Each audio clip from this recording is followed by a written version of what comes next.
Hey guys, Irene here. Today I'm gonna show you how I transformed this $15 curtain I found at Value Village into a medieval inspired dress.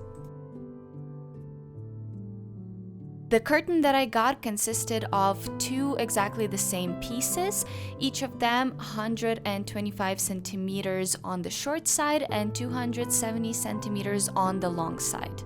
The curtain had both a cotton material and the lace material sewn together, but for this tutorial I'm going to be using only the lace side, so that's what I'm doing here. I'm cutting off all of the lace material off of this curtain.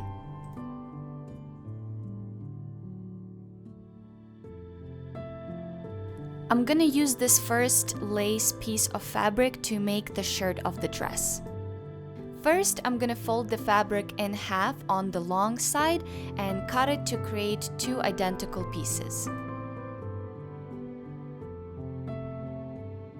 Now fold those two pieces onto each other and make sure that they are aligned perfectly.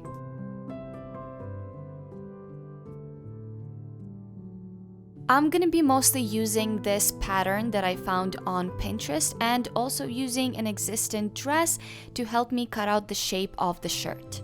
I started out with cutting the sides of the dress up to the armpit, and this fabric was awesome because it had vertical lines, so it was very easy for me to cut a straight line.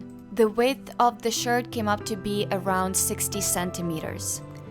After I cut out the neckline using the shape of the existing dress, and then I roughly cut out the shape of the sleeve.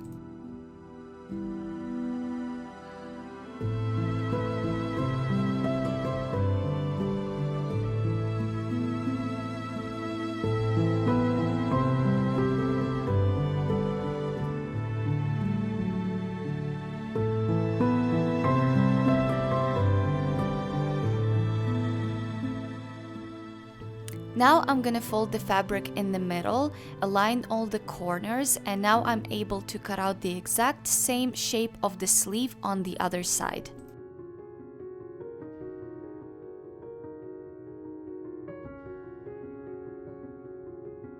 So this is the initial shape of the shirt that I came out with, but I will actually change it later on in the video, so stay tuned. Now I'm pinning each sides of the dress that are going to be sewn, the sides of the dress and some of the sides of the sleeves.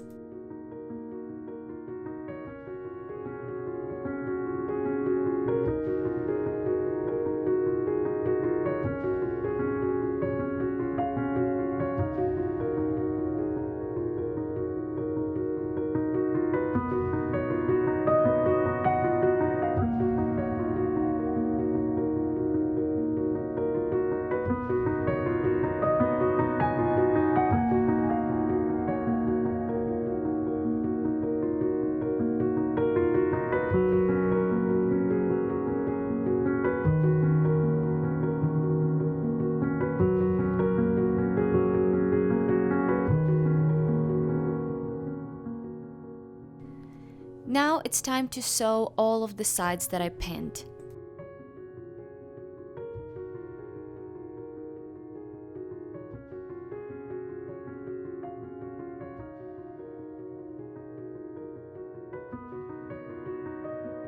Now that the shirt is sewn, I'm going to be working on the neckline. I'm pinning the raw edge onto itself, and then I'm going to sew it to create an opening for the string that will then tighten the neckline. It's a lot easier to just see what I'm doing than trying to explain it. I'm using the safety pin attached to the string to help me guide it through the opening that I made in the neckline.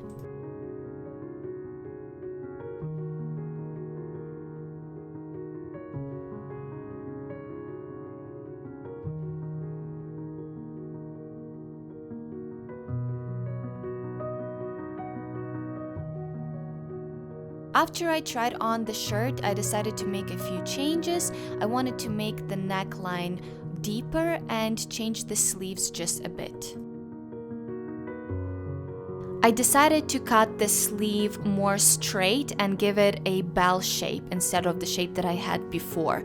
So I folded that little piece that was sticking out inside, cut it out, and then stitched that closed. Now this is the new shape of the sleeve instead of the old one. The edge of the sleeve actually lined perfectly with this beautiful round lace shape, so I decided to cut out that round shape and make kind of a scalloped edge.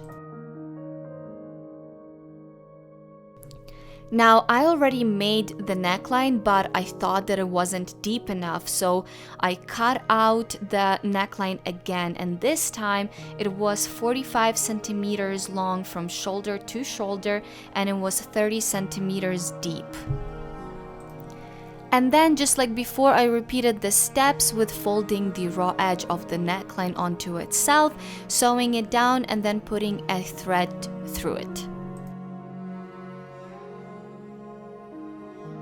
Okay, so the top is made, and now we're gonna move on to the skirt part, which is super easy. I'm gonna take the other piece of the curtain and also detach the lace piece from the cotton like I did with the first one. So now I'm gonna be gathering the skirt, and to do that, I'm sewing the widest stitch that I have on my sewing machine alongside the longer side of this fabric piece.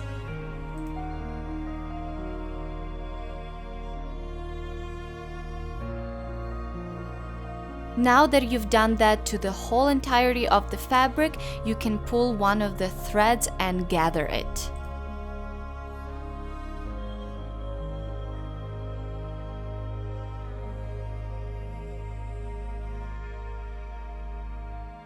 I needed a long, thick band to use for the waist, so I cut off a side of the curtain that was already nicely stitched. Now we can sew the band to the gathered skirt.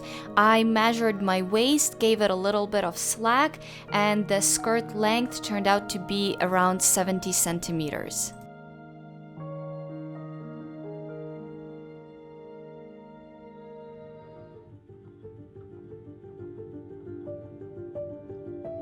So this is the finished result. I put on the shirt and then the skirt on top of it and tied it in the back.